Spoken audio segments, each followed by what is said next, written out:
Parts in the mail, and removing the clock and fixing the standoff on the Arvin.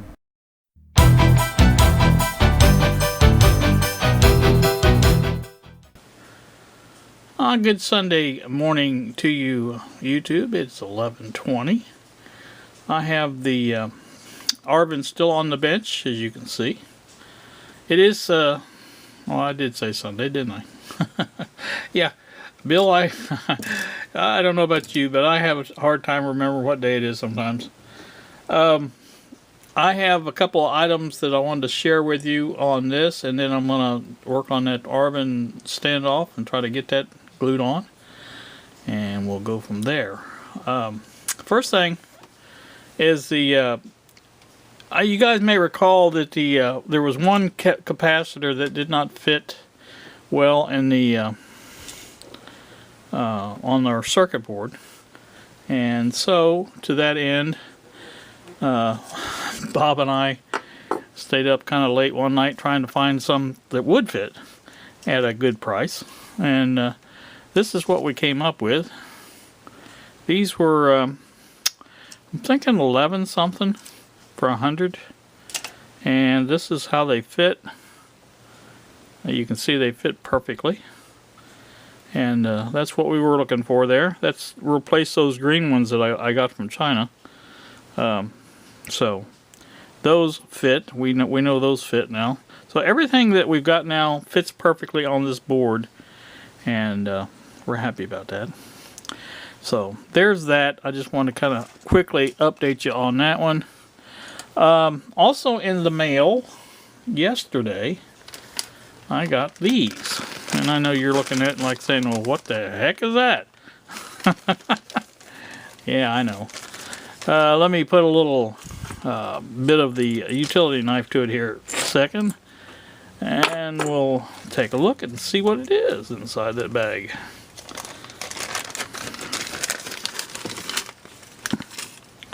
There are the grounding lugs. Now you guys may recall, I think, that we spoke of these before.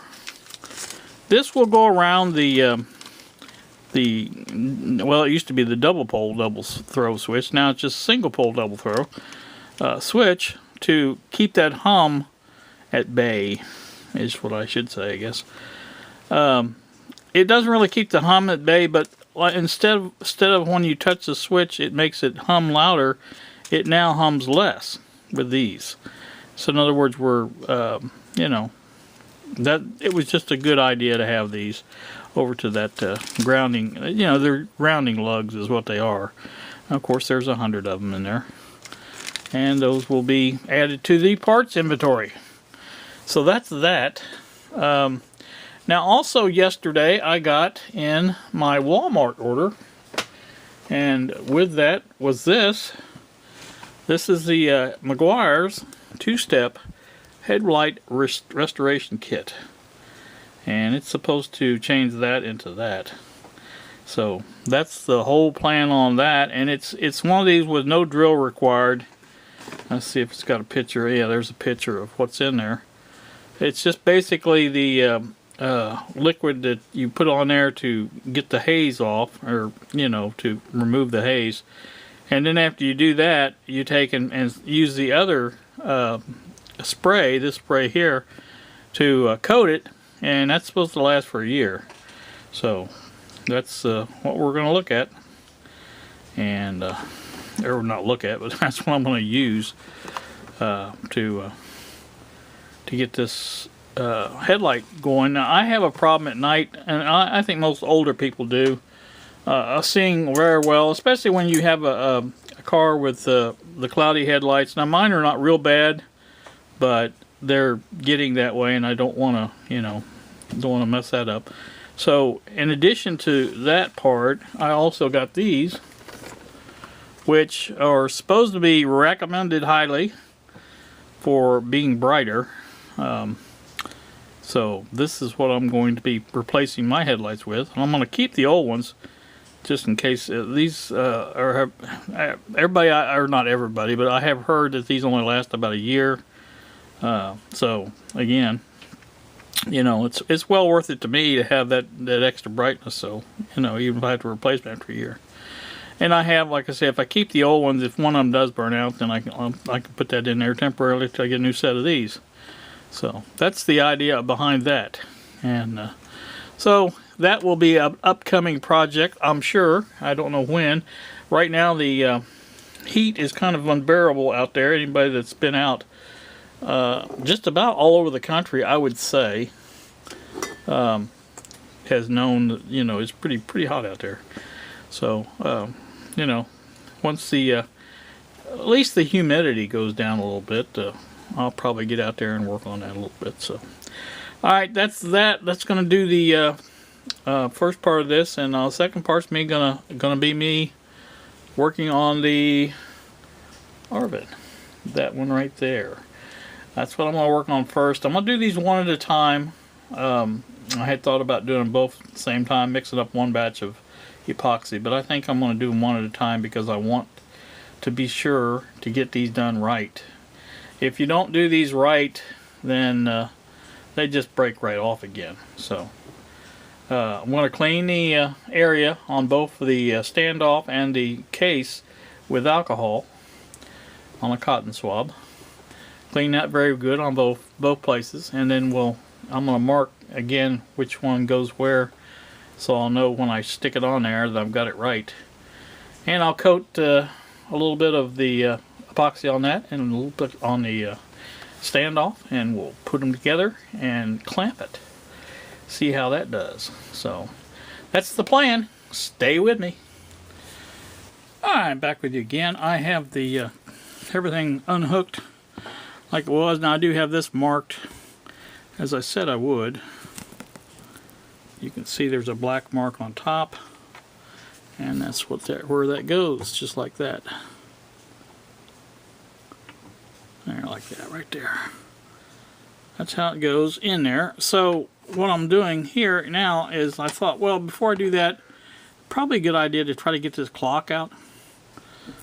You know, I'm really sure, you know, everything is riveted on the clock itself, and I don't really see a good way of getting it out. Now these things here probably hold it in, I'm guessing, but it looks to me like if you look around the front of it, obviously the clock is you have to take the hands off to get it out of there. There's a lot of junk down in here too. I don't know if you can see that very well, but this stuff needs to be cleaned out as well. So what I'm going to do, I think, and you know, after I said that, and I think that those tabs hold this clear plastic off, or not off, but I mean, I think they hold it on, and I think after you take this off, then you can get to it. I was going to take the whole grill off, but I thought, well, no, I'm pretty sure that's what these are. I'm sure these tabs here take those off. We're going to try it anyway and see. Alright, well, I have this off. I have the grill off. It came off by bending these tabs. These tabs bend real easy, and it'll go back on just as easy. Just, you know, put them back on, and that just basically holds this in place is all it does. So that came off pretty easy. Now next trick is to get the hands off without killing the clock. Also, that obviously in the back now, all this other thing fell off too while I was trying to maneuver. There's it. Basically the same way as the other one did, so I have to be really careful or make sure I get a good bond on those to put those back in. So anyway, the clock, as you can see, this is what holds the clock in. I think if you get two out, I think I probably can maneuver it out of there then. I'm not really sure, but I think. And I don't really know that I need to take it out, but, you know. Anyway, I don't know that it needs to be taken out. The motor's obviously the problem area, and, you know, if I can get the motor off or, you know, some way to get, because the clock movement itself, you know, is dependent on the motor. I mean, you know, it's going to run compared to the motor, or you know, it's gonna. It looks to me like those lift up, and this thing slides out. I'm not really sure. I don't think it has anything to do with the hands. The motor doesn't anyway. It just turns a gear inside there. Now you can't really see it, but there's gears inside there. This may be a slow speed. George seemed to think this might be a slow speed motor or something like that, which it may be. I don't know. But anyway, I need to get that apart and get it off there. So let me work on it a little bit more and we'll see what we come up with. Alright, well what we have here is these two clips here, this one here and this one here. They go over the bottom of that, there's little tabs there on each side, and once you take those out, the motor just lifts out. That's simple. Very simple. Now I'll have to take this piece of wire off to get it clear, but other than that, that's basically all you got to do. So that was really simple after taking the face. I did want to take that, clean that off, clean that out, and yeah, you know, I was just wondering after I get done, I've got that headlight polishing kit. I wonder if that could be cleared up. Just thinking about that. Anyway, let me get this out and I'll come back and show you what I got. Alright, there is the motor out. You can see these two wires coming out of here. Now that's not for the power on a motor. These are the power on a motor here. These are to go over to the light bulb, which I've already removed. And I'm sure it's taken from the windings so that it comes out to be the proper voltage. I don't have a number on that, but I'm sure there's probably one on the schematic. Oh, there's a number right there. Anyway, I'm sure it comes out to the proper voltage for this light bulb, and that's how they get the voltage for the light bulb. It's kind of clever, I thought. But anyway, so what I'm going to do, like I say, I'll set this aside, go ahead and work on the standoffs like I intended to do. And now that I have that grill, I'm kind of glad of that anyway, because I want to take and put a clamp on there, and I didn't want to mess that grill up. So, alright, let me do that and we'll come back. Alright, first up is, like I said, we're going to take some alcohol and clean this off. And then we'll clean the end of the, what do you call it as well.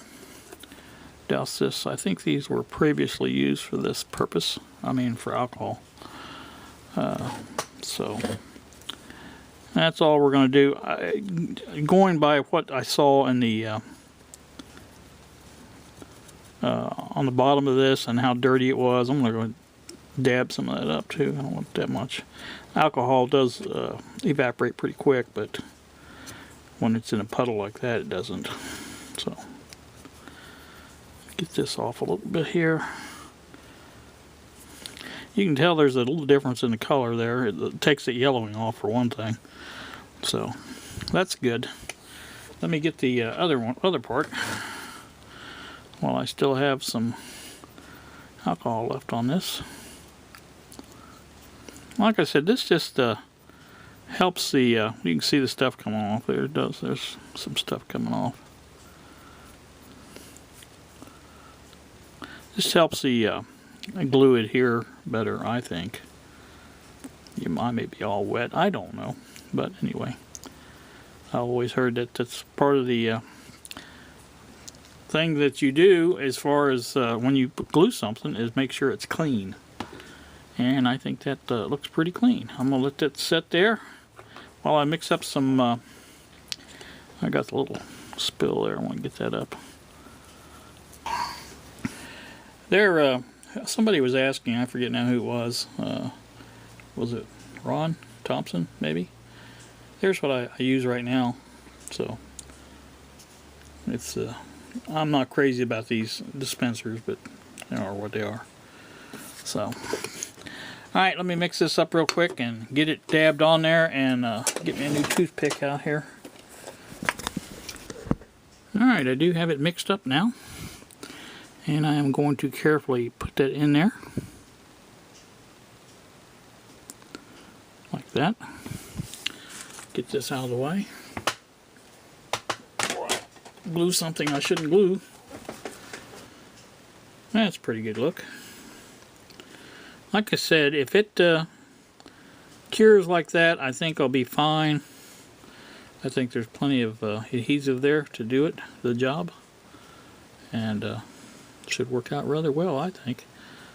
Probably really don't even need to hold this pressure on there, but I thought, well, I'll do that. I got nothing else to do. It's not like I have a life. Wonder if I could get a clamp on it without destroying everything. Just so I don't have to stand there and sit there, I should say. Hold everything.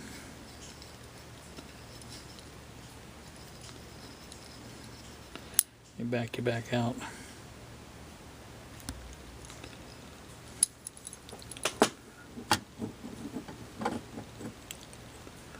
Well, that would work. That would work pretty good.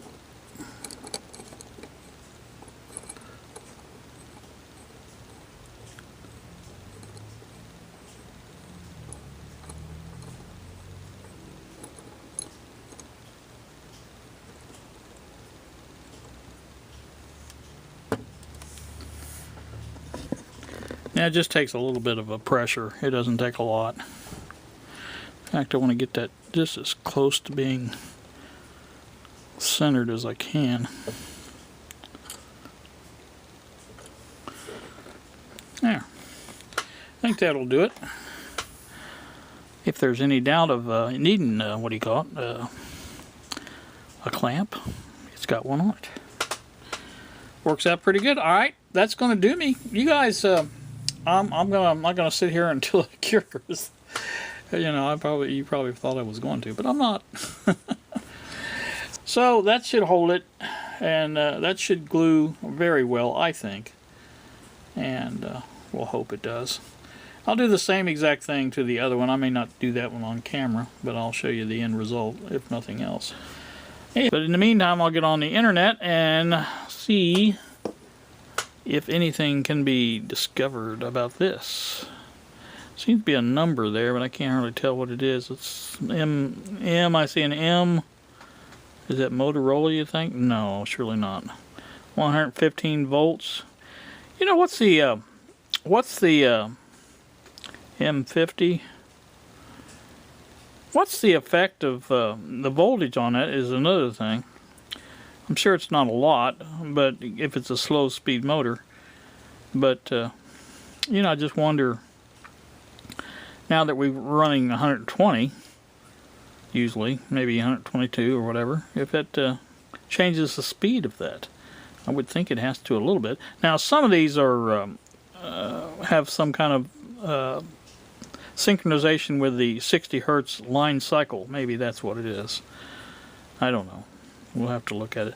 It does come apart, though. You can see all the places where it's joined together there, these tabs and stuff.